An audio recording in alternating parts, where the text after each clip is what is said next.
बिस्मिल्लाहिर्रहमानिर्रहीम। आज एक अहम मसले की वजाहत करनी है और वो मसला ये है कि अरफा का रोज़ा किस मुल्क के हिसाब से रखा जाएगा, अपने मुल्क के हिसाब से या सऊदीया के हिसाब से। पहली बात तो ये याद रहे कि अरफा के रोज़े की बहुत फजीलत अहादीस में मरवी है और एक रिवायत में रसूलुल्लाह सल्लल्लाहु अलैहि वसल्लम का फरमान है, मन सामा यौम अरफा गुफिर लहू ज़ंबु सनतैन मुतताबिअतैन, कि जिसने अरफा का रोज़ा रखा उसके मुसलसल 2 सालों के गुनाह माफ हो जाएंगे। एक गुज़िश्ता साल के, एक आइंदा आने वाले साल के गुनाह सगीरा इस रोजे की वजह से माफ हो जाते हैं। दूसरी बात यह कि यह रोजा अपने मुल्क के हिसाब से रखा जाए या सऊदीया के हिसाब से, बाद हजरात की राय अगरचे ये है कि ये अपने मुल्क के हिसाब से न रखा जाए, सऊदीया की मुनासिबत से रखा जाए, इसलिए कि 9 ज़िलहज्जा को अरफा इसलिए कहा जाता है कि 9 ज़िलहज्जा को अरफात के मैदान में हाजी वकूफ करते हैं। जब इस वजह से उसे अरफा कहा जाता है तो उसकी फजीलत भी इसी वजह से है।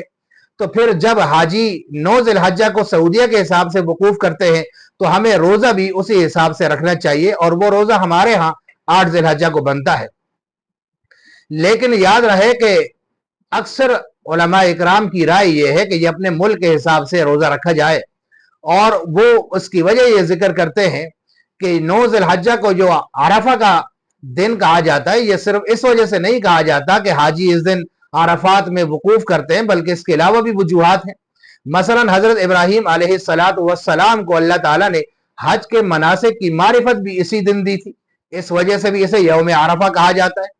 फिर इसी तरह हजरत इब्राहीम अलैहिस्सलाम को अल्लाह ताला ने अपने बेटे को ज़बह करने का हुक्म ख्वाब में पहले दिया, और इसमें उनको तरद्दुद हुआ। फिर 9 ज़िलहज्जा को दोबारा ख्वाब दिखाकर उनको यकीनी मारिफत दी, इस मुनासिबत से भी इसे यौम अरफा कहा जाता है।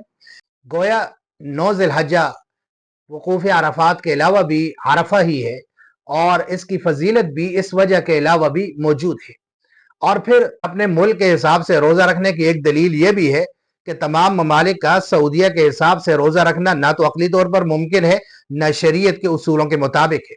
जो ममालिक सऊदीया से मशरक में रहते हैं, अगर वो सऊदीया के हिसाब से रोज़ा रखेंगे तो उनका रोज़ा 8 ज़िलहज्जा को बनेगा, और वो 8 ज़िलहज्जा को रोज़ा रख के 10 ज़िलहज्जा को अपने हिसाब से ईद मनाते हैं, तो रोज़े और ईद के दरमियान एक दिन का फासला आता है।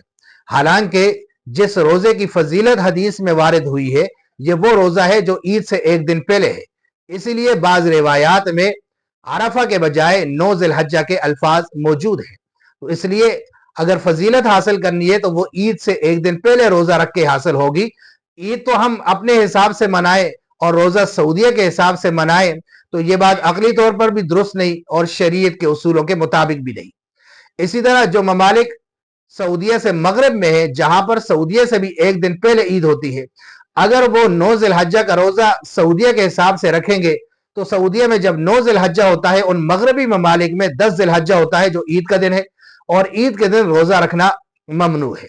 इसीलिए बेहतर बात यह है कि अपने मुल्क के हिसाब से रोज़ा रखा जाए। और फिर एक खराबी यह भी है कि जब सऊदीया में वकूफ़ अरफात का दिन होता है, उस दिन बहुत सारे ममालिक में रात होती है, यानी उस वक्त में अगर रोज़ा रख कर मुताबिकत पैदा करने की कोशिश की जाए तब भी ये मुताबिकत पैदा करना मुमकिन नहीं। इसके अलावा घंटों का भी बहुत सारे ममालिक और सऊदीया के दरमियान फासला मौजूद है, और फिर बाकी तमाम इबादात के अंदर हम सऊदीया की मुताबिकत नहीं करते। मसलन रोजे की इब्तिदा हम अपने मुल्क के हिसाब से करते हैं, और रोजे की इंतहा भी अपने मुल्क के हिसाब से है। लैलतुल कद्र की तलाश भी अपने मुल्क के हिसाब से है। नमाजों के औकात की तायीन भी अपने मुल्क के हिसाब से है। ईद का दिन वो भी अपने मुल्क के हिसाब से हम मनाते हैं। जब तमाम बाकी उमूर में हम सऊदीया की मुताबिकत नहीं करते, अपने मकामी वक्त की करते हैं, तो फिर जिन ममालिक और सऊदीया के दरमियान औकात का फर्क है, उन ममालिक के लिए यह हुक्म है कि वो अरफात का रोजा भी, अरफा का रोजा भी 9 ज़िलहज्जा को रखें, अपने मुल्क के हिसाब से, सऊदीया के हिसाब से न रखें, और अपने मुल्क के हिसाब से रखने पर ही उन्हें अजर और सवाब दिया जाए।